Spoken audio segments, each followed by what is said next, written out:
Well, and we do now have a quorum if we would like to get started, and it is 5 o'clock.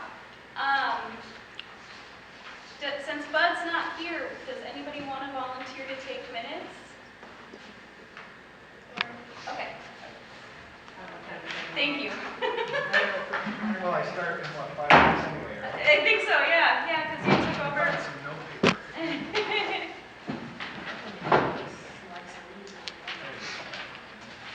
We've got anything stashed in there? Alrighty. I'll also have video 12 minutes from Yes, there you go. Perfect. And then, since we do have a few guests, and I think we've got our, hi Kathryn, how are you? Good. Come on in, find a seat. A big crew. Not too big of a crew. And you're here too. I'm sorry, But I was on the phone and had a dog.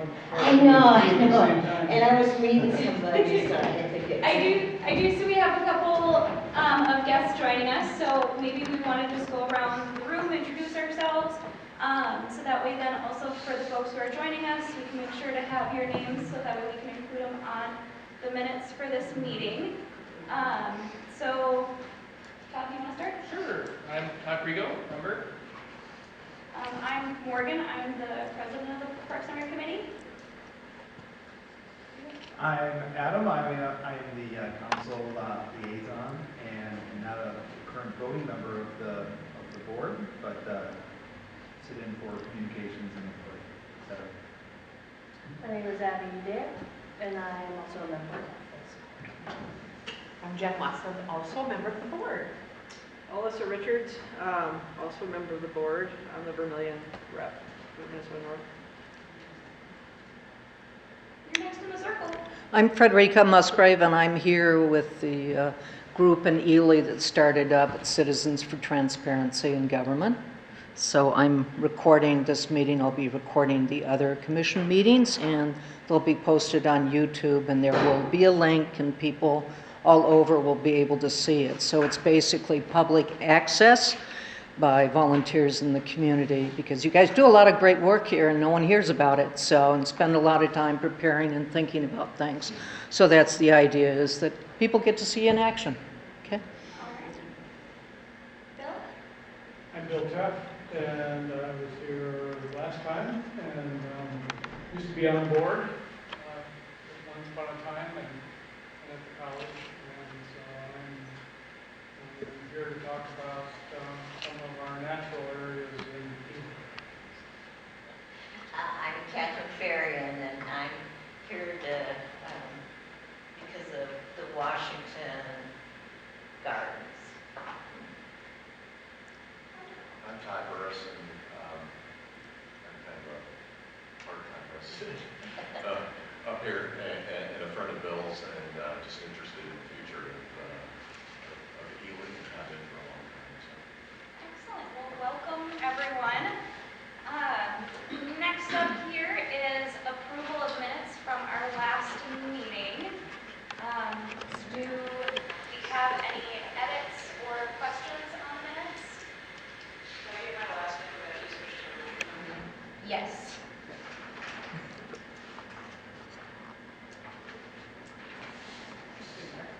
We'll make sure to pass it along to Bud for as long as he's our secretary until the handoff to Adam happens.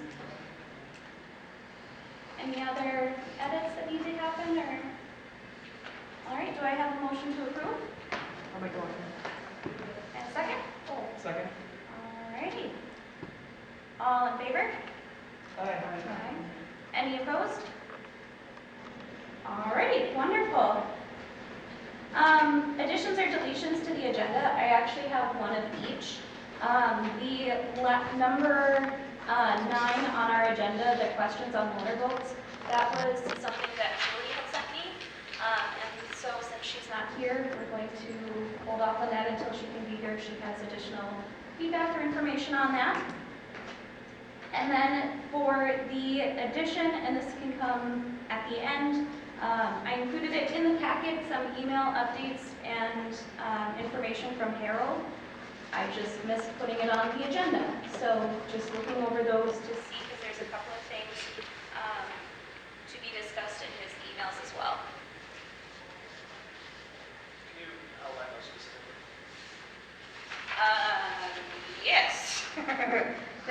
multifaceted. So one is in regards to a meeting that he had with the, it looks like it's mostly updates about, from the tree park group, mountain bike trail end, trailhead bid, and then also the East Myers Lake parking area, as well as entrance onto the lake. And then the other one is for the No Child Left Inside 2024 grants. Any discussion on the dog park this evening? Or when they'll be coming forward with information? I have not heard anything about, and there was no request to have that added. If you would like to have an addition onto that, we can definitely do that. No, I was just Or- curious if anyone would be discussing it. No, nope, because I don't, it's not in, On Harold's. Yeah. oh, it is on Harold's email, yes, I apologize. Yes, it's further in on that first. It's people wanting to ask the softball association if they could use probably that fourth field as a dog park. Yeah. Well, I think Harold's asking them to move from where they currently wanted to go, which is over where like the snowmobile trail is, Yeah. to over there, and I think they were less receptive to that idea, but it's still one of the options on the table. So we will be discussing it. Yes. It is part of that email from you, yeah. Alrighty. Any other additions or deletions? Okay. So unless you two want to compete with rock, paper, scissors, Bill, I have you first on the agenda, so, wherever you'd like to be. If you want to come up to the mic, I don't think the mic's on, so you'll need to talk loud, but. Oh, it is on. There we go. I got sound? Okay, well, I am, as I've gotten into this further after our first discussion and some of the things that came up, I actually made an outline that represents what I discovered in the area we were talking about when I was on the walk there the other day. Show that there's a lot of I walked at this, I walked to the Beaver Ponds and there's lots of beaver activity there, no question about that. And whether they need to be managed or not, who knows?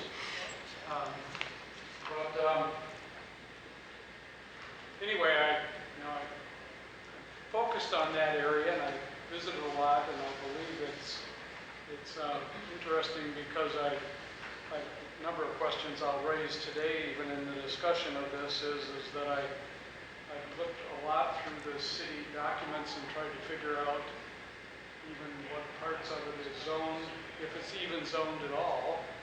I couldn't tell, and I'll give you some more handouts that kind of show what I've discovered, and then we can have more discussion about that. But the city does have quite a bit of public-owned undeveloped land. It's not only that one area there, because a lot of it's low and things, but other areas also that are similar nature or whatever. But the question of has come to my mind of who's really the commission or the group or the board that's overseeing them. As I read your description, it seems like it's focused mostly on the Whiteside Park, Seamers Park, rec center, recreational use areas. And so it seems like there's a hole out there in terms of having anybody that's really speaking to whatever you want to call it, natural area designation or those areas, and they tend not to be managed, and they tend to be the areas that have a lot of invasive species and no real plan for them. So no question of planning. So that's kind of where I'm going, and so in looking at this and thinking about, well, even the one area we talked about, what could you call these areas? If you're going to use the term park to mean recreational use area, active recreation, then what are the natural areas that are not very developed, or may only have a trail, or not have a trail, but could have a trail. And so I explored, and one of the documents that I looked at was 2 harbors, just because I get around a lot, and in these other communities and explore. And so I went to see what a similar sized community, kind of a major community in Lake County, probably the only really major one. And so it's kind of like we're the major community in the northern part of St. Louis County, at least in this area. And so they have, as you can see, they have Parks and Recreation zoning code, and they have a park reserve. And on the next page, it defines very briefly what each of those are, but it kind of makes the distinction between the park and recreation code, which is things like the golf course and some of the bigger use areas and programmed areas, and then they only have a couple smaller areas that are really the preserves. And I guess the key word in that definition is that it's passive recreation and protection of green space. So I'm trying to talk about form of recreation, but it's also the question of, the preserve kind of idea suggests that you're managing it for some aspect of preserving its ecological values, or it's by lake shore, or it's some type of habitats that the city owns that fits into that category. So that was just that example, and then I included the city of Ely's zoning districts, and you can partially go right up to the upper right-hand corner where we were talking about before, and the river. You can see Spalding, and you can see 88 that goes up across that corner there, and the curved edge of that green area, which is zone other, which again isn't specific to anything. I don't see in the city zoning, and the southern edge of that is the river itself, and the white area around it. If you go to, maybe we should grab the next series of maps that actually show that specific area of town, but the area to the east going across 88 that we were just talking about with the beavers at work, and things are demonstrated on these maps that show first the county's area. The first map just shows the county zoning that's around the city, but the next map shows that entire area with the various portions of that area divided up into units. And so the other is one of those, the green area on the one I just showed you. And then as you go both south and east across 88, that's all city land also, all along the river and around the ponds that are up there until you get to the railroad bridge, the old railroad bridge there on the right of it is kind of the end point, one end point there as you go across that property. So you've really got the whole river outlet for Ely, actually, on Ely property. So all of Ely's waters, whether they're stormwater, wastewater previously, or they came from Birdseye Lake or wherever, it all goes through that portion as it leaves the town. So, and I think, like I said last time, I believe that that area there on 88 is the most utilized wildlife watching place anywhere in Ely. I mean, it's not just because I go by there all the time, every day, but and because of that, I see things every day, and I see people there every day, and I see people there doing the same thing I do, which I don't like. The fact that I do it is I pull over, and sometimes I even pull over on the wrong side of the road and things. And so the idea initially was that was to use the side road there, the road going towards the gel, and that corner section. As you go through the maps, you see the kind of the access that was developed down to the river. But that's the old. That's from St. Louis County Land Explorer. So that's what it looked like before recently.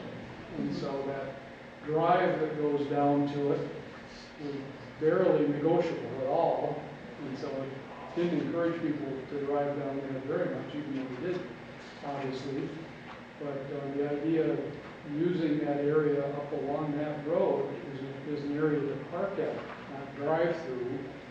And so when they started dumping the materials from the project across the road there, the rocks and everything else, and then they re-landscaped it to make it even easier to drive down to the lake, to the river.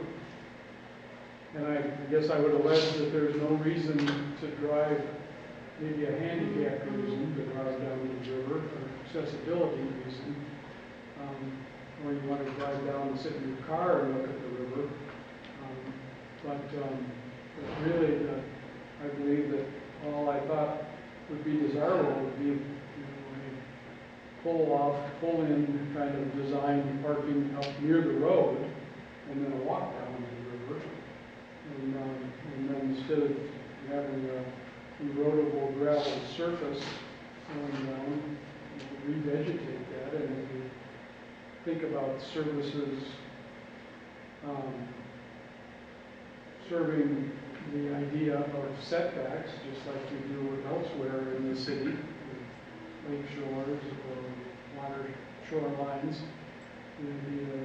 ecologically restoring that river edge along there, and then creating a pathway in the process from the parking area up above to make it easy to walk down, and even make it suitable so that people would walk down to it anyway, possibly, but make the area, that small parking area close to the road, designed so you could plow it in the wintertime, because that river is open about half the time all winter long. There's enough flow through there, and anytime the temperature is above zero and below freezing, pretty much the river opens back up again. You can't really use the river to canoe or kayak. I know very little of that over all the years I've been here, if that ever happened. You've got the culverts you have to go through, and then you've got rapids upstream and downstream. And so it is really just a wildlife watching, just a landscape watching. I came by there not long ago, and there were some cars stopped, and I thought, well, I must be looking at something. And when I got out, they said, well, there's nothing here. So they were just taking pictures of the scene. You can't see a house from that location, upstream or downstream, and that's true on the other side of the road too. If you did, you've got dikes around the ponds that are back there and along the river, and so just a little brushing out would make it a summer walking place, wildlife watching place, and also a nice snowshoe trail along there during the winter. So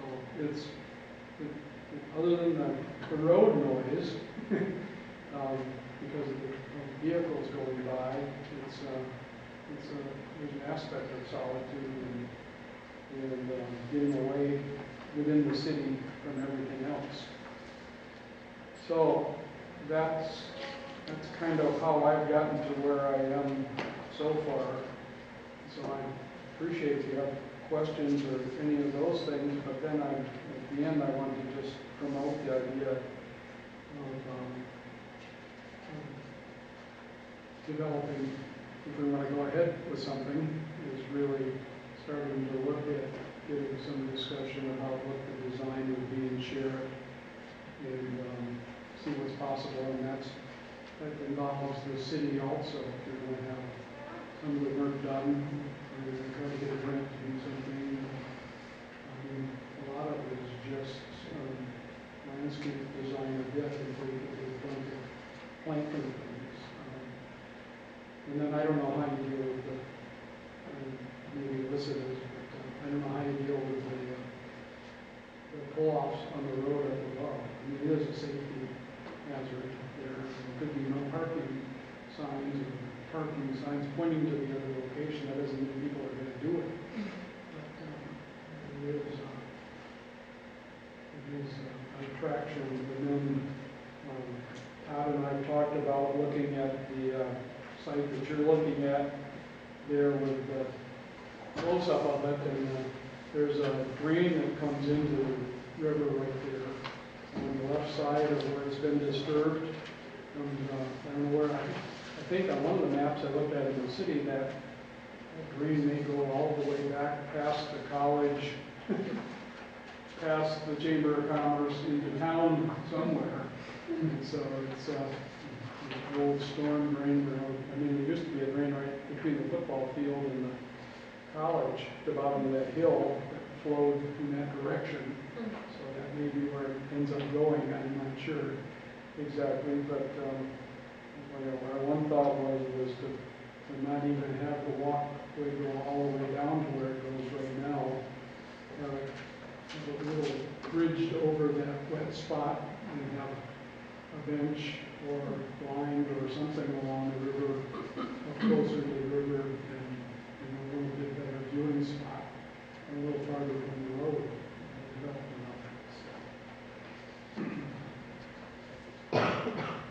So we've been thinking, and winter seems like a good time to do some action plans and thinking, and then, like any of these places, and I don't know what you think as board members, but I thought even as a board member that there's nobody to do the work of Parks and Recreation in this town, and so that's on the agenda. Originally, the city had a full-time person. In the old days, when I came here, they had a half-time person for several years, and that's when Hidden Valley operated and all. We don't have anybody to really do the work of Parks and Recreation, or somebody that has a background. And so you can recommend things, but who's going to go out there and make the arrangements for the different departments that need to be involved, or whoever, to get things done, or work with volunteers, or work with the college, or get kids involved, or whatever. So I would also be happy to come back with more development of what we need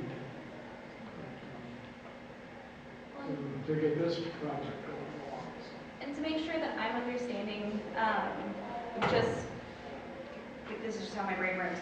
So the proposal, so to say, that you're bringing forward is more kind of development of that area, making sure that there's good parking out there, making sure it's okay for people to be able to go out, have that access to be able to view it. Safely. And safely, absolutely. And I know at one point Harold had mentioned, I forget what meeting it was over the summer, that this was a project to kind of keep on our radar. I don't know if, since I wasn't here for last month's, or September's meeting, if there was anything additional brought up at that point about it. Nothing here. Okay. So, as of this moment right now today, is there anything that you need from us, like as a motion, because an action item, yeah. So, I think the the thing that doesn't exist at all is this idea of creating, and I don't know what the steps are exactly, but it obviously probably involves zoning and planning and who knows, you know, what, Yeah. to create a new zoning code. And then to recode the O into that, and then once you do that, then the question will potentially be that, is there other spots in town that should do the same thing, like south of the softball fields, for example, the old airport area, which is all wetland, and so it's got snowmobile trails going across it, so I don't know if that creates a conflict or not, with, you know, Dogsville trails or whatever, but I think those things are all part of kind of putting something in place that would allow for this, so even now, that could be developed, started to be developed, is to try to get some discussion and decide what is I mean, I just used 2 Arbors as an example. It could be, you know, it could be the Chagall River Natural Area or something, because that's what it essentially is entirely Chagall River in town. So something that site name possibly for it, and I guess just because of the fact that park already seems to have its definitions in Ely for what it is, and so I obviously open to the public and all of those things, and so how much public use design is necessary beyond the park, So as Bill, opposed to just a natural area. I would just recommend bringing all of this stuff to the next planning and zoning, kind of getting on their agenda, kind of getting on their radar, because that's really going to be the best way of really getting that reclassified. If they have a definition already, if they kind of already have something, 'cause, yeah. What about if the Parks and Rec board didn't want to like adopt that? Like, could we send it to planning and zoning? No, Or like, how does that work? that'd be us overstepping our bounds. Sure. Yeah. So they would say like, let's ask Parks and Rec if they want to adopt it? Or like, what would the process be? I think, go for optimism. you know, I'm not 100%, but from what I would guess would be they would take that up and then they would kind of give the discussion of whether there should be a new classification or if there is already another classification that this could fit under. Yeah. And then they can kind of go from there and reclassify it. And then once it's reclassified, and optimistically, if it becomes that, you know, that park, what was the term that Two Harbors used? Park Preserve. Park Preserve, if they do end up going with like Park Preserve, once that zone is created, and that's what it's termed, I'm sure that then it would come back under the Park and Rec umbrella. Yeah. That's the way I understand it. It could be wrong. It's So- hard without Harold here. I wonder if Greg could get us a zoning map explaining the zoning codes. Like, I'm guessing P1 is Park and Rec, or park area, like, I don't know why it's pink, but like, Yeah, and I've got that in, oh, do you? I mean, in the city plan. So we have nothing, it's just Parks and Rec. City plan, it, you know, it does identify each of these The colors. codes. Because they have Parks and Rec, and so we do too, which I'm guessing is P1, because that looks like all the park areas. But then what would be P1 are essentially, well, you can see what they are. They're Seamers, Seamers and Whiteside. Medside and they're in the rec center, I Yeah. think. And so they're the predominantly programmed areas where the other ones are more or less open space, even though I'm not sure why the softball fields, I think, are P2 or You're grand. a P2. Yeah, what about P2? So, Yeah. What's the difference between P1, P2? But if we can get that one, and if there's any other ones that are other on here that we think should maybe then be the other one I park had a question preserves. about was the area that's the Pioneer Cemetery, which doesn't seem, I read through all the city things, and the cemetery board seems to only deal with the cemetery. Yeah. And that that is really a wonderful natural area where the Pioneer Cemetery is entirely unmanaged, whether you manage it or not, but it's like a pickup stick of fallen trees, but it's got trails, just traffic trails all through it. Does everybody know what I'm talking about? Yeah. And so behind when you go into the golf course on the right, behind these things, that was the old Forest Service buildings there. So there's a monument there, the Historical Society, and maybe that means it's partially heritage group. But anyway, that also doesn't seem to have an overseer or, I think of it as a management plan. The area by Pillow Rock is an R2. Again, other than, I'm sure that's just because that stretches Ely land, and I don't know why they haven't thought they could develop it in some way, but on that side of Main Street. But it's also a natural area, and it's got it's got trail links over to the Arizona Trail in some regards. So this green one, this other one here, is that like the Red Road and stuff goes through right there? Like we could. Goes from the rec center almost to the rec center and all the way across that side. So are there other areas we should be looking at if you go to planning and zoning that you should just be bringing up as well, since you're there? And we could reclassify some stuff as park reserves. Yeah. And we could start a plan for park preserves here in Ely, and then, we could do different names for them. Yeah. So we know which ones we're talking about. Like, everybody knows where the Red Road is, Yeah. off Main Street, Right. not Sheridan, Main, right? Yeah. So like, Red Road, we have Shagwell River, like we could come up with names for, your group, whatever, could come up with names for these different areas, but if we don't do something with them now, pretty soon they're gonna be gone. We wanna keep them natural, because they've been natural forever, so we might as well keep them that way. And it wraps that into the idea that whatever the position you're talking about could be the kind of position where you want to have that person responsible for, management plans or That are create an ad hoc associating with committee. those. Create an ad hoc committee to start working on it. Because I also looked at the tree board, and the tree board really is just, even though it refers to them as having the tree plan for the city, they don't really operate other than street trees and park trees. So we could get a park preserve committee that could then come and talk, something like that in the future. Yeah, I can see it falling on this. We will. So, that's okay though. So, and like I said, I know that the one location off of 88, I know, like I said, Harold told us to kind of keep that on our radar.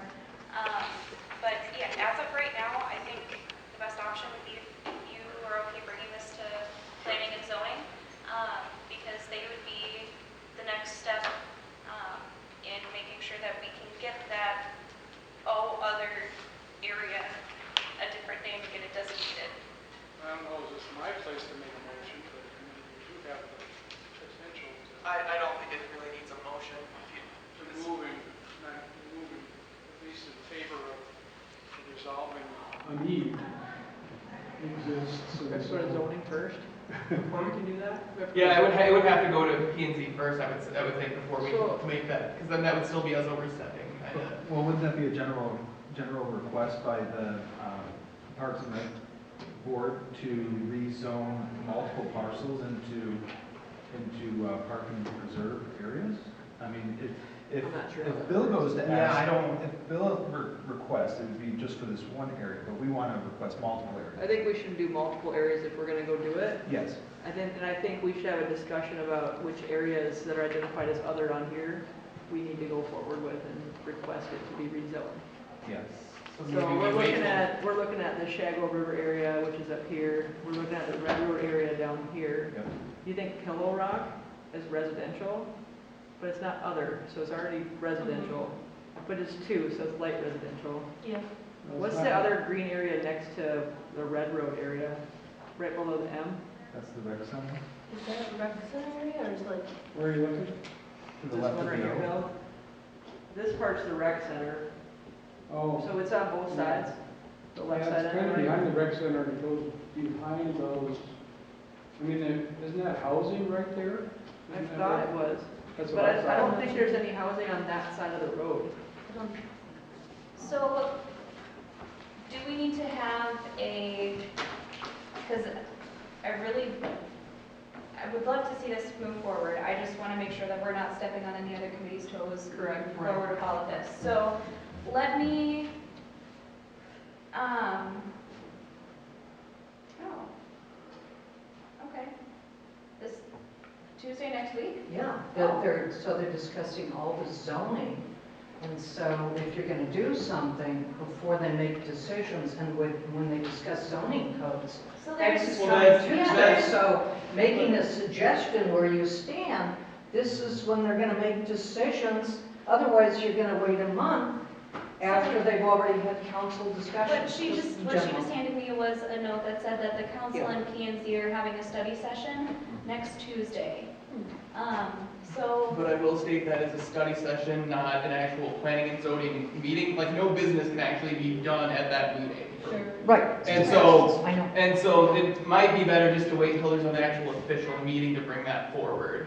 Just that way action items can then be taken. I would Or we imagine. could, and we could also tell them for their discussional meeting, like Park and Rec is gonna be putting forward zoning things that we wanna change. Like, you have, so they know that we're gonna be coming at them with some stuff we wanna have changed. Right. So they can start thinking about that a little bit.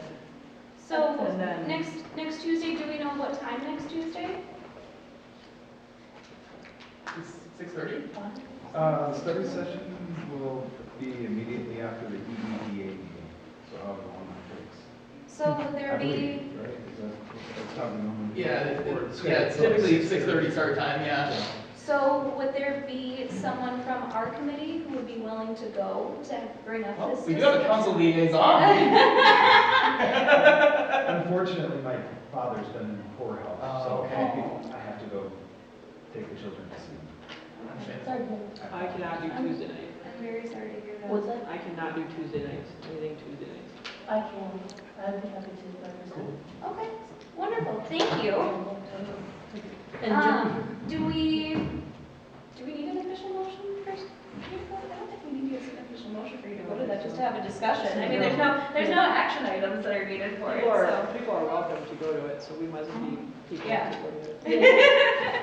So I can, tell them what to do, we're visiting. I can mention at the council meeting tomorrow that we'll be sending a representative to the study session to make recommendations on the rezoning of certain areas.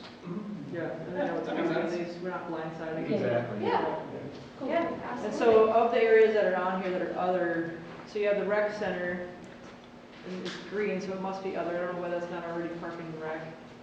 You think it would be? What's the other 4 areas? So the one up here, is that on the north side of town or the south side of town? South side of town, across from the, by the ball fields. Yeah, the green area. Why it goes that way. That's probably because it wasn't being used for anything else. Right. And then the other green areas that are just below Shagwa River that we've been talking about. What's that area? South of Shagler, Yeah, that little corner there. right. Where the, It's I this think it's area, where the, right here. It's all wooded. is that the county? This right here. So this area here is gonna be this block right here. And right here. So it's all wooded. So it must be, And it's other, so it's in the city. right. So could we look at that one too? So like what I'm talking about is So it's all the way from there to This area right 169, here. right? So the area that's east of this the, area. ways right east here. of the Forest Service.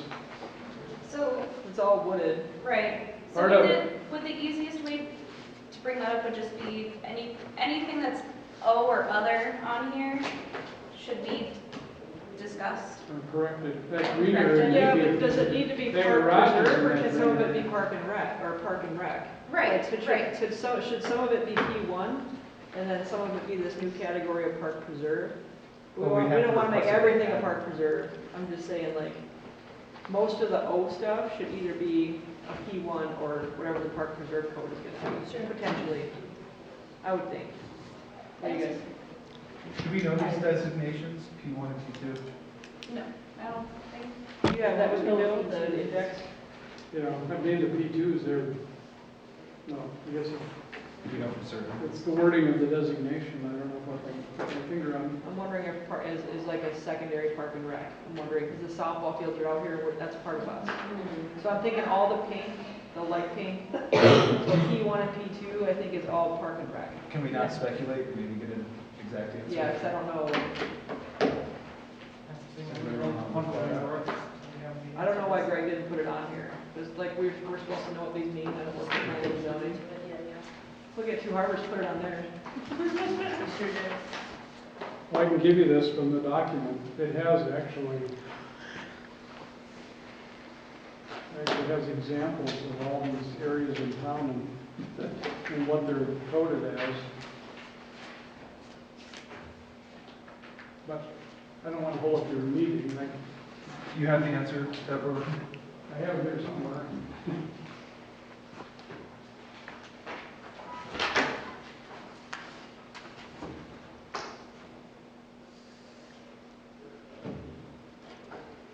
Residential, commercial, open, swampy, rocky, or other sites unsuitable for development.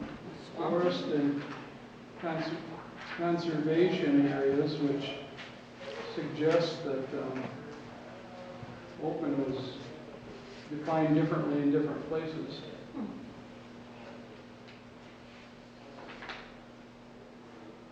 So the O one is probably open. open, swamp and rocky was the word that, you say, Bill? Sounds like a park preserve to me. Yeah. Sure does. We just reclassify O as park preserve. Whenever they do this again, there's a lot of things. Misspelled words, all kinds.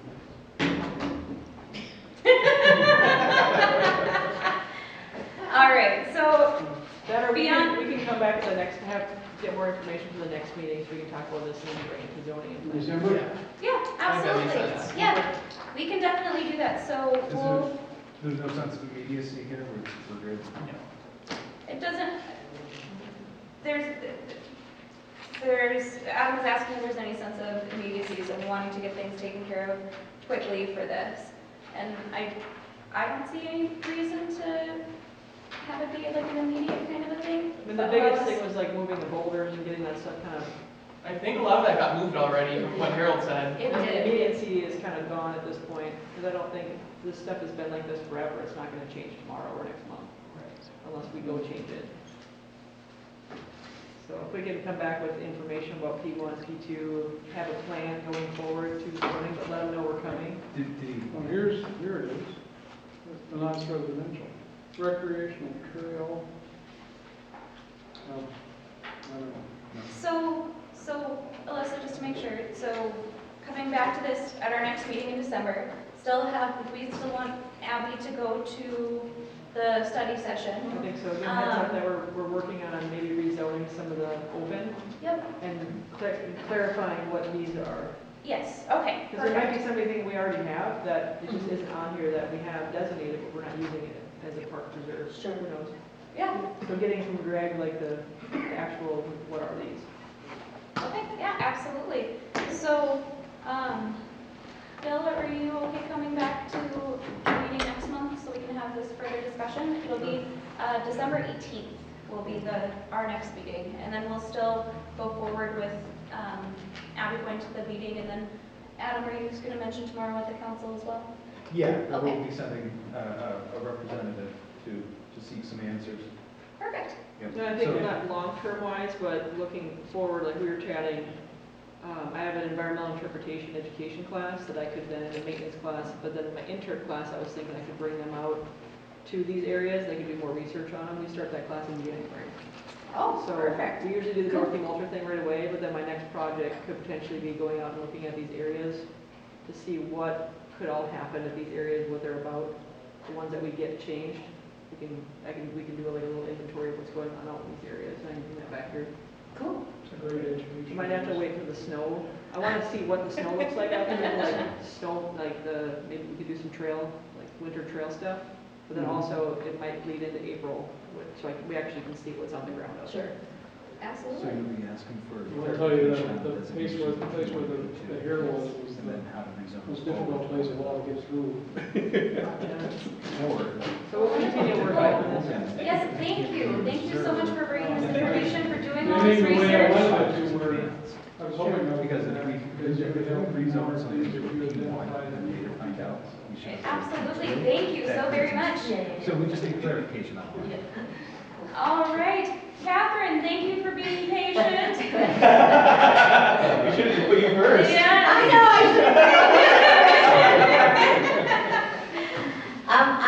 I do this, every year. I kind of give a year-end report for the park gardens.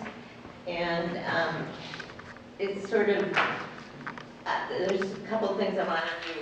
One is I made a booklet. I hope you have a file somewhere, a Parks and Rec file. I'm sure we do. Because what I did was I made a booklet of how the garden sort of became, what I do, and I have the year-end report, and then I have what's in the garden. I have it's a little bit of a vague map, but all the plants that are in the garden. And I wanted to leave this with you because there's one of those, this has become, we're doing the best we can, but basically, what I did this year was I went to the chamber. They sort of said they couldn't help us, but they put us on their website or something.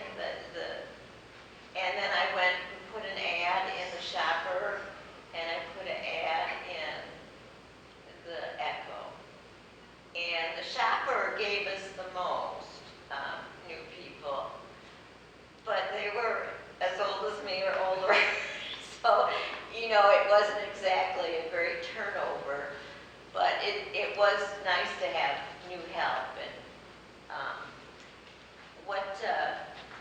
what I'm concerned about is we've had a few members had to not participate anymore again. I'm looking at getting my knee replaced next year, so I don't know what my participation will be. We do have 2 younger members that were teachers, but that limits their work time in terms of, really the hardest part of the garden is getting it started and getting it finished. So that, but it's very helpful that they're there in the summer. I mean, the one cleans all the sidewalks around and stuff. And I don't know. I mean, I honestly don't know. I don't feel I'm the one that should deal with this if there's an end issue.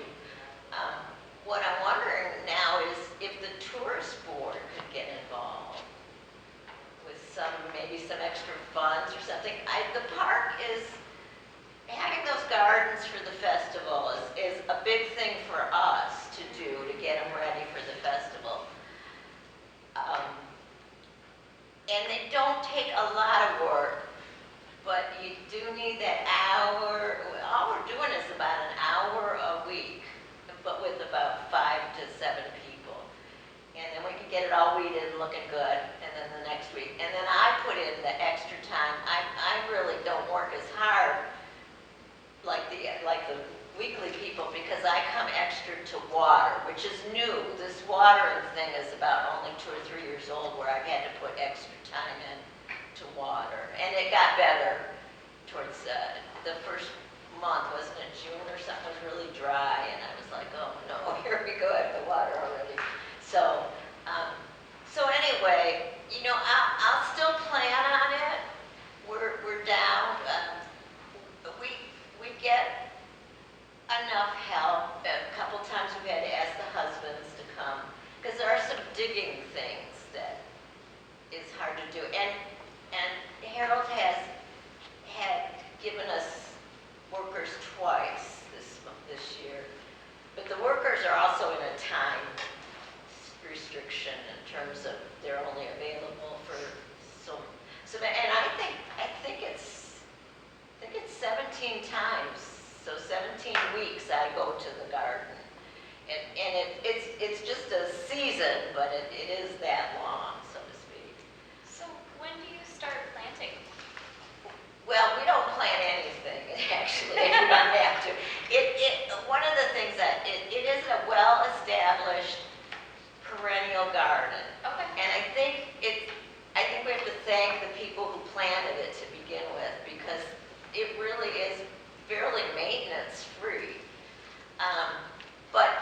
So ECR helps us in the spring, and they do some of the raking and cleaning, and the last 2 springs, we can't even deal with the garden until almost the end of May and June. Okay. And once things start warming up and the soil's ready, we mulch pretty quickly. That's been sort of, seems to be a trick for me, is we mulch it and then it becomes almost carefree. There's weeding, but not like it. I used to weed the dandelions like all year round. Now we just weed. The biggest issue is grass comes through it. But it's really just a matter of maintaining it once we get it sort of, the season develops. And then what happens, and during the season, and we did this year more than we had ever done, where because it's perennials, the plants spread, and so we have to thin them out because they start encroaching on all kinds of other plants, and it doesn't look as nice because they're just all bushy. And so we just started digging. This year, usually you dig perennials in the fall, but we just dug them whenever we needed. When we had the help, we'd say, go dig that, go dig that. And that was a big help to just move them when we could move them. And then we did actually bring in some new plants, but that wasn't too much of an issue because the soil is in good shape with all the mulching. We haven't added much soil, but I'm not a technical landscape person, you know. We're just a volunteer group. So, and we also do the Highway 1 and Highway 21, which I'm hanging on to because Harold promised me that they were going to redo those signs, and I thought maybe we could then get that. The garden area on those two entrances are railroad ties that are rotten, and it just wasn't worth replacing them until we were really going to work on those. But I like to have the entrance signs myself because that Highway 169 is sort of not as visible. It'd be nicer if that was more visible. But 21 and Highway 1 is something I still try to make sure I have workers or water, that kind of thing. So basically, I want to just suggest to keep an open mind that there might be some. I mean, I knocked door to door years ago, and I can only do so much. I don't really know who to ask to help. And I know the professional gardeners probably would want a fee, but there isn't that much to do, really. I mean, if they could do it for a small fee, because we stipend about $500 anyway from the city. So, when we use it mostly for mulch and new plantings. So anyway, if there's any ideas, I don't know, Incredible Ely, they don't kind of exist anymore, or I mean, I just don't know who to go to anymore. The chamber said no, they really can't help me. I think that possibly the tourism bureau, like you said, might have something to be able to offer, especially since their whole goal is to promote tourism and to make Ely look, Yeah, that's what it look is. really beautiful. I mean, I know myself, I'm very vocal about, hey, go do this, which thank you for occupying my partner over the summer. He was one of the 2 teachers who came and helped. Yeah, And I appreciate it, and people are really rebel at the gardens when we're working in there and stuff, and it's nice. But, you know, sometimes I'd like to say, I don't want to come in Tuesday morning. But you know what I mean. So anyway, and the other problem, just because it's the summer, and even with my helpers, they have company, they have vacations they want to take. There's just the availability of people in the summer. I asked Young Life, and they said they had too much other things going on. And of course, there's no school, so you can't ask like a high school group to come out and work with us for a day. So it's an awkward situation for a tourist town too. So I don't know. I know Babbitt had paid a gardener, but it's just a little garden. And these are big gardens, but again, they're perennial. And I try to stay away from annuals because you have to water them often, and I don't live in town, so. is there a Girl Scout or a Boy Scout troop in town who need a volunteer project? Girl Scouts is done, because their kids are too old now for it, so they're not going to be Girl Scouts, but Boy Scouts for sure, there's Boy Scouts in this town. I think one direction we could probably take on this is, for one, the Tourism Bureau has strict outlines on how they can utilize their money, and it's in the statutes for the lodging tax, which is a special tax assessment that's allowed through the state, that those funds have to be earmarked and spent specifically for marketing efforts, and those uses are outlined in the state statute. It could be difficult going that route. However, when we look at our agenda here, we will be discussing the potential for a paid employee through the Park and Rec department, for lack of a better term. And I think that in outlining that paid employee's duties, garden maintenance, if it is only 7 to 8 man-hours per week, can certainly be a part of that. If you think that would fall under that person's responsibility? Well, I mean, because right now it's a matter of, it's not necessarily a matter of funding, correct? It's just a matter of people. Not unless Harold would want to pay somebody. Right. Because I think if we walk away, I'm really concerned. It'd be a heck of a lot cheaper than paying. I know, but what I'm saying is that Man-hour. it's not a matter of paying someone to do it, it's just getting volunteers even to come out and do it. So the reason for going to the Tourism Bureau isn't for the money piece of it. It's just to get the word out of, hey, this is what we're looking for, because there's new ears that this would be falling on. I think That's why I looked at Young Life, because I went to the Rotary, this was years ago, and they said, oh, we'll give you money. Well, we need manpower, that's what we need. And maybe a little younger manpower than us, you know, but, I'm just concerned that, I'm almost 74, and there's older workers than me, and I just don't know how, I'm doing this every year, I'll say I'll do it again, but, and it isn't hard, really, it isn't hard, but it is sort of that commitment. And so, I don't have any great options. I wish I did, but I don't. So I'm throwing it back to the city because it is a city piece of property. But I'm afraid the city doesn't have a lot of options either, and I understand that. So anyway, I'm just here to report that it's sort of same as usual.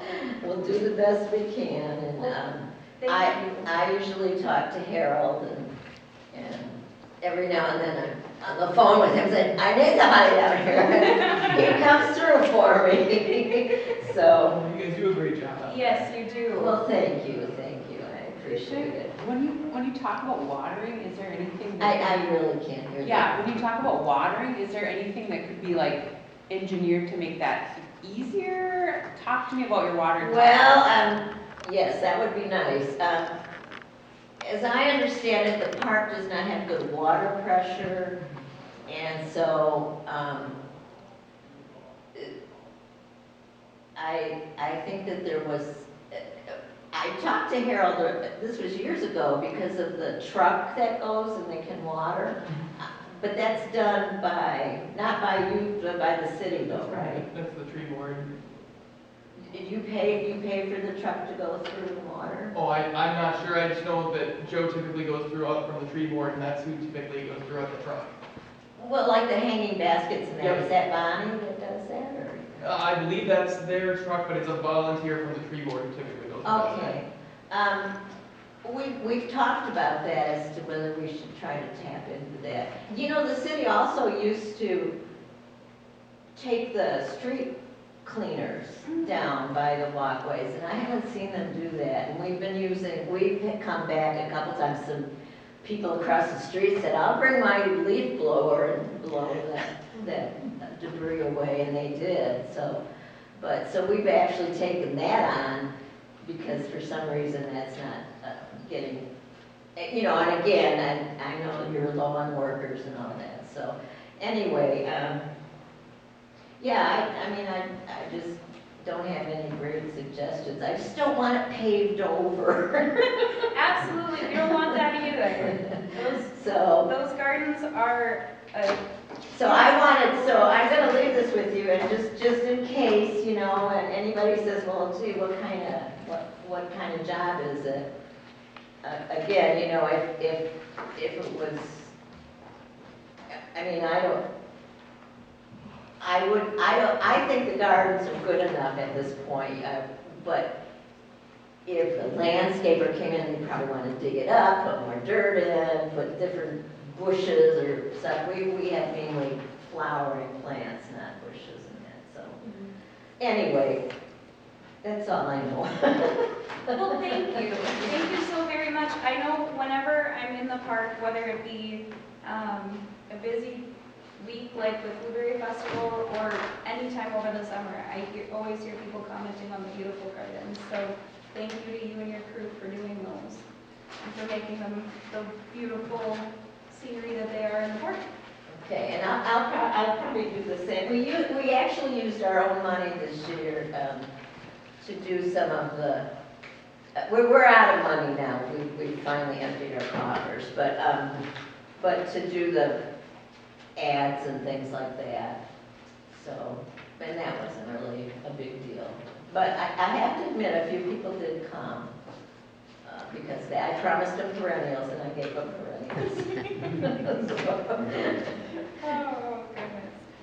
All right, thank you. Thank you. All right. Moving on to the next agenda item, the update on Steamer's Beach mural. I put that on. I had brought that up a couple months ago, just talking about getting a mural on that building at the beach. And I talked to Ian Law with NLAA, because they're doing a big mural, like, initiative in Ely of getting new murals put up around the city. And so I just chatted with him to be like, could we collaborate? And he said yes. And he hoped, and because so he's like working on getting all kinds of like grants and funding to get his project paid for. I know that Harold had said that if we do pull that off, the supplies could be paid for by the city. So I mentioned that to you too, yada yada, and we kind of brainstormed that potentially like NLAA, Parks and Rec, and maybe ECR all like do a fusion of like, if NLAA could find an artist that would like do the mock-up or whatever the right word is for that, then like twice a week ECR summer programs comes in and does pay by numbers essentially. And there'd be some oversight to make sure like the final product looks how we want it to look, but generally Ian was like, we could loop that into our project. Okay, thank you. So, I don't know exactly what to do next with that, other than like, it seems like Ian was like, sure, yeah, that's right. Awesome. Yeah. That's great. awesome. Yeah. I think as of right now, all we would need is, if there's maybe city funding going on or from Park and Rec with that, we would just need that budget or outline of costs whenever that happens. Great. But that's awesome. Yeah, If yeah. they're willing to offer those type of man hours and produce them in Euro, we'd be able to help. Could we reciprocate by offering additional payments for them, kind of a mutual exchange? That'd be a question for Harold. I would feel uncomfortable answering that question without like, yeah. Ooh. Because those murals are intended to, beautify the downtown area. Right. It's just a matter of what that would look like, what that outline would look like. If it would be that, because in that kind of a case, then it would be, maybe if the city wants to fund that, and this is a huge if, there's no guarantee for any of it, maybe the city is the one who just buys the supplies. Right. They're supplying the manpower, we'll supply the supplies. How much do you need? Kind of a thing. So it would be a discussion to have with Harold once that happens and once we get to that point. I just worry about buying materials for anything that's not on anything that's designated technically park and rec land or property, just because then we're kind of overstepping a little bit, I feel like, at that point. We probably have to find out who they're working with, maybe the HPC, the Heritage Preservation Committee, in regards to these murals. Because they have to get permission from someone, they can't just start painting on buildings. So if we could find out who they're working with, we could direct it to that committee in order to request the supplies. And then perhaps the building at Seamers would fall under the HPC in that regard, as a building. Yes? Very possible, I'm not sure. Again, without Harold here to confirm or deny, I can keep doing some Yeah, research. asking him who he's working with. Cool. Yeah. Awesome, thank you, I'm excited, that's Yeah, awesome. that should be fun. Love collaboration. That's fine. And then the North Country Trail. I do that too. I don't have much to say here other than the North Country Trail Association, there's like building out some new trail to connect this hiking trail like that spans from the entire United States. And it's about to go through Ely. And there's already segments of it built here and there, but then there's like a new group in town that's like the Ely chapter. And anyway, it just felt like maybe it should be something we know about and could link up with and be a part of. And that's all I really know about it. I would expect that maybe somebody from their organization shows up here someday. So anyway, there's no action needed other than, I could say something about maybe it. somebody. Because I've been following it too all along the way, and it is down to, Power's got a really active group on their end with trail plan for the city and all of that, and so, they're working with not Bearhead, with Vermillion Sedan to try to figure out the route through there, and so coming from Eagle's Nest essentially through here to the Woodview Road on the Fernberg is what needs to be figured out, so that's why they formed the new group, and they had a meeting, and they kind of had some volunteers there that would kind of work on the east and the west end of town, but that would be a good thing to share with your students at some point, I think, because it is kind of it is a big problem-solving thing, and it's going to be an issue for people. I mean, the main concept, though, for Ely that they've talked about since the beginning is that designating Ely kind of like the Appalachian Trail as being a trail town, which means, designing this trip through town so that it shows that we're really excited about having through hikers and serving them and appreciate them being here and everything. And so even to the point of the idea that the trail should go down Main Street, which some of us think there's better streets you could go through or edges of town or whatever, but the whole challenge of linking it into the other rec areas, for one thing, if you've got them. Got existing trails, that's kind of what they're doing with the state park. And that's when they work for the National Forest and the area from the Keck to get to the Grippy Road. So they're at the point of crossing the Garden Lake Bridge almost. And then how do we go in and around or through parts of Ely, and how much do we use it as a chance to show off what Ely is at the same time? Can we make the trail go straight through Zup's aisle 4? Yeah, maybe. Yeah, the general idea is like the abolition on the other, supposed to be a footpath.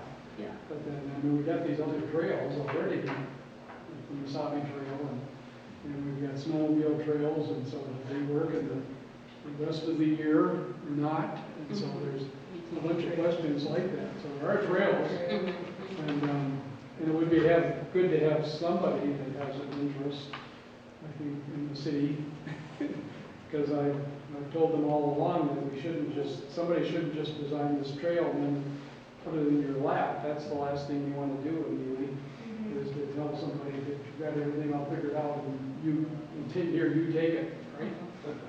So it'd be nice to have public input, public understanding of what's going on. So. Absolutely. It might be something to throw at Mark Carlson, What? outdoor leadership at Yep. school. Mark? It might be, talk to Mark, maybe the outdoor leadership. This is the codes for the, Okay. and it's confusing because it's not P for park, it's P for public 1 and 2. So, I don't want to jump off this too quickly, but I know Todd has to scoot. And once he goes, we don't have a quorum. So is there any further discussion on this before we move on to the next one? Which thank you both for giving an update on that. It's an awesome thing to hear that Ely is going to be a part of this national trail. That's awesome. It is really cool. Yeah. All right. So the proposal for more robust parks department and the potential paid employee.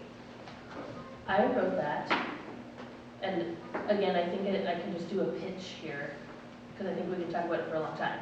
But I do think that Parks and Rec can like enhance the quality of life for people in where they live, like a lot.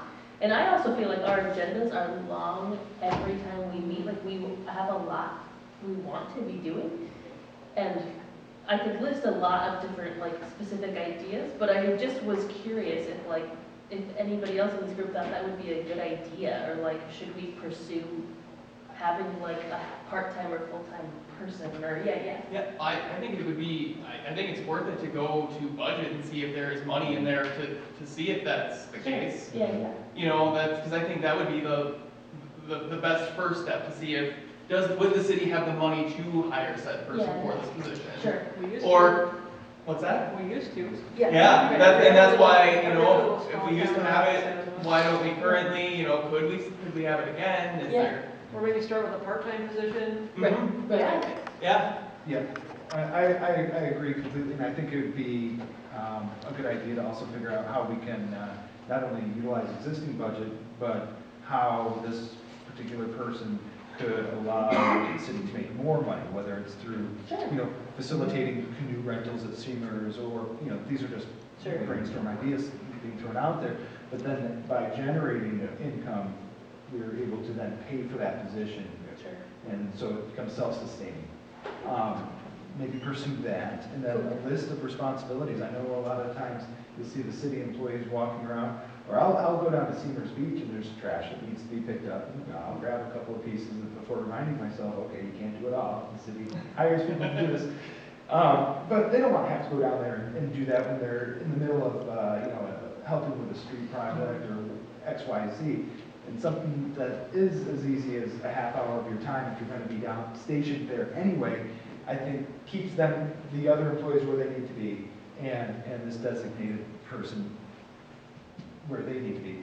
So I think it might actually help the city, at the same time potentially create money to fund that position, and also provide opportunity for people that are missing out on volunteer work, whether it be the gardens or the tree board or what have you.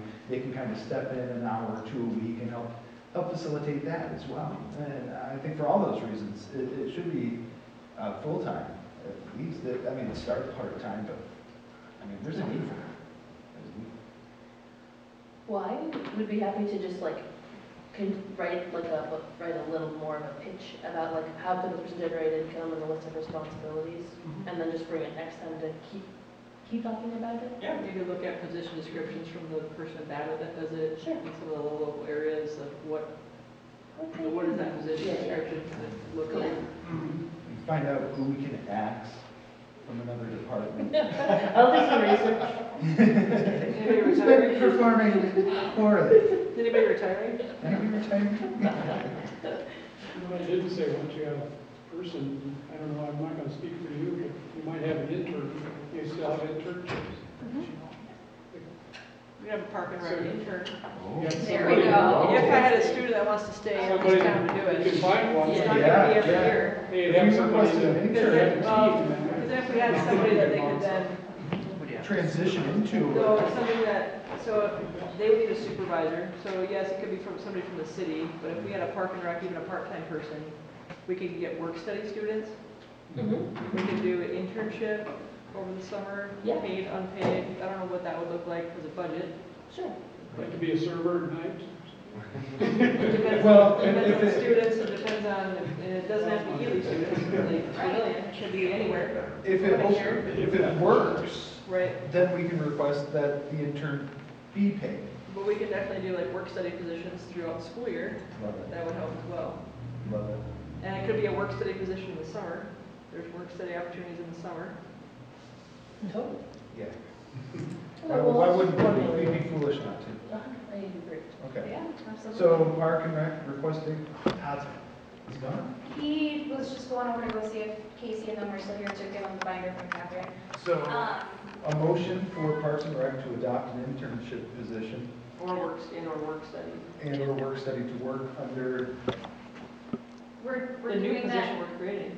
I was gonna say, so we're doing that right now, or are we Let's going not to? do it, let's not do it right now. I was going to Let's say, get we the need some positions. additional information, like, Yeah, that Abby was saying that she was gonna look into. yep, let's do Okay. a position description, maybe try to fly that, and then hopefully if that flies, we could then do work study internship under that person.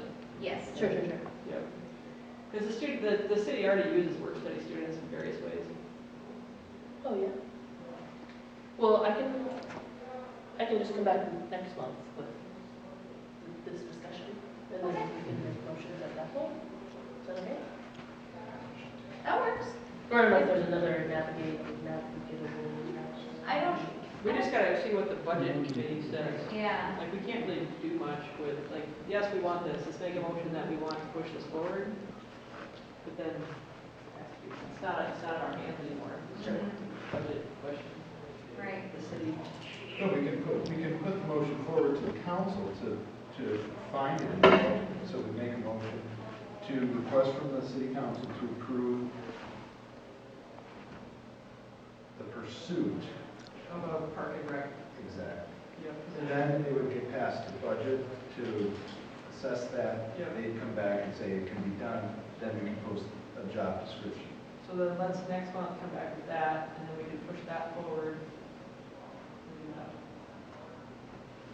And then we can have a discussion about work study and all that stuff. Sure. So this next step, just to clarify? Is her coming back with a position description, a little bit more info about what this person would be doing, so we can put that forward. Along with how much work if they be paid well. That would go to budget. Thank you. Work study isn't a problem, we just gotta create a work study position at the college, it's not, doesn't take much. Sure. I have 3 of them. Nice. Just keep giving kids jobs. I also have first responder training 20 minutes ago, so. Oh, okay. I think the rest of it was pretty much just updates, from Harold in the emails that are included in the packet. The first one is a long one about, it looks like the tree park group, has had some conversations about, regarding the dog park. And about that, it looks like there was some conversation about why the abandoned softball field isn't being used.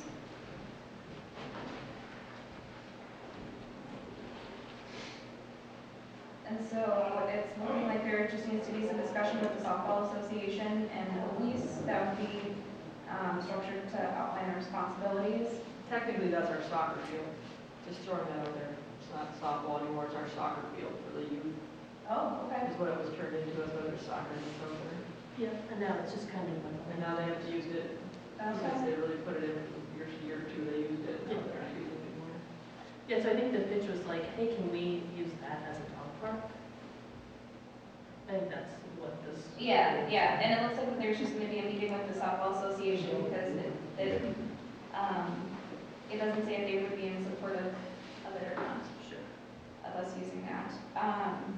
And then just an update on the mountain bike trail end. Looks like mapping additional miles out at Hidden Valley. The trailhead bit, so the trailhead over on the west end of town where that, I think it's on page, flat top is over there, was awarded and construction should be starting in the spring, which I'm wondering if that's construction on a building or what additional construction that would be.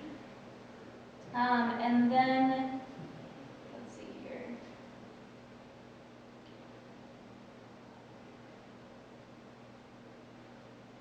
Okay, so then the last part is in regards to that picture on the following page of the East Myers Lake area where we've had previous discussion on parking and creating a landing area for people going in and out on boats. I think it was for like canoes, like a non-motorized access, Yes. is what it is. not Yeah, actual yeah. boat. Yep, because then from the parking lot, there's a foot trail that gets you down to the landing area there. Yeah. Is there capacity for this, for the proposed parking area? 5, 10? What's that? The capacity, vehicle capacity of the parking area? What did we talk about, like 10 to 15 cars or something like that? Something like that, This was yeah. a discussion like 6 months ago, Yeah, 7 months ago, something like that. and it doesn't say in his email. Yeah, it's not gonna be giant, it's gonna be for like non-motorized, just to keep people off the roadway, because it's clogging up the road. So, but it looks like he still needs to talk to some neighbors Yeah. and get some blessings about it, Mhm. so. So, and then the other email, which is on the back 2 pages, was about the No Child Left Inside 2024 grant. There's no way we can make the deadline. It's December 12th. Oh, We could do it by email. well, I know Julie had also sent me an email saying that BCR was going to be pursuing possibly going for the grant.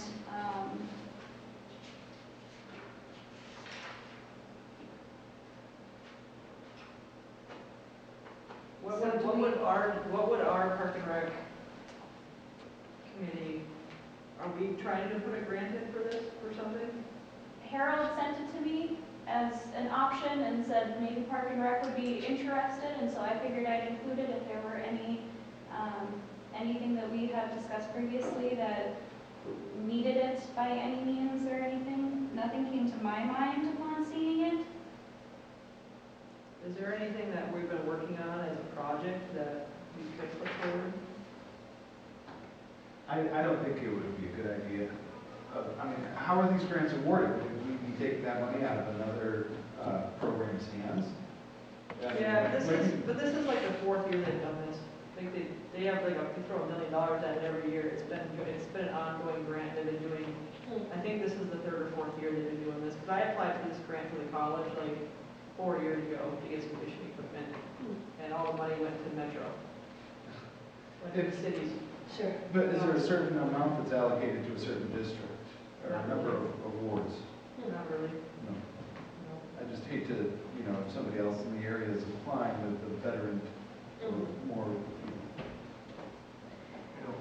don't want to take that from that. I don't know if Well, ECR, I think, is applying for some of this stuff. So Yeah. maybe we just let them roll with it. They're looking at getting watercrafts and like, which is gonna benefit us. Right. Mm-hmm. Yeah, So, Yeah, maybe next year throughout the year, we can come up with some idea we can prepare for this. Maybe But PCR wants to add on, we could do a grant, get some more votes and like, whatever. Is there any way we can, what's the word, endorse ECR's application, just to better their odds of receiving? Trying to think of what the grant said that when I filled it out, it was pretty easy to fill out, especially for like, it was under 5,000, which I'm guessing, I wonder if they're going for more, so they're getting canoes and kayaks and stuff.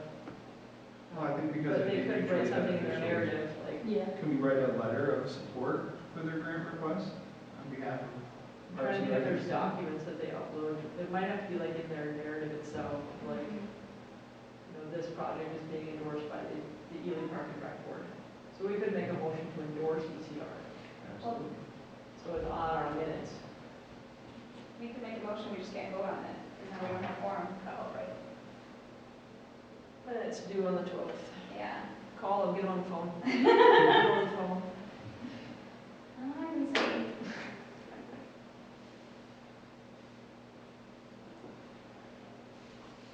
We've been talking with her about it too, so I think it's good to have people support it, especially if it's a way to show that it's going to be effective in terms of reaching. And if they could put City of Ely Park and Rec Board endorses this project, but just do the 12th, we have to do it today. You can make it work. Can we do an email vote? Yeah, because he's not answered. We could definitely do an email vote, I could send that out right away. And then we can just email back, yes, no, and then they Oh, can do hang that. on. Hi. Are you there? Hi. Can I put you on speakerphone for a quick motion? We just got done discussing the No Child Left Inside 2024 grants, and we're wanting to make a motion to endorse ECR since they are pursuing it. Since you left, we need, oh, okay, I'm gonna put you on speakerphone. I make a motion to endorse ECR in the 2024 No Child Left Inside grant. All right, do I have a second? A second. Abby? Wonderful. Any further discussion? All in favor? Aye. Any opposed? Hearing none, motion passes. Thank you, Todd. You're welcome. Bye. And that's how that's done. Gotta love small town government. All righty. Any last minute anything, or can we send Alyssa on our way to first responder training? Save some lives. Go save some lives. Yeah, go save some lives. All right, meeting adjourned at Thanks for taking all the time to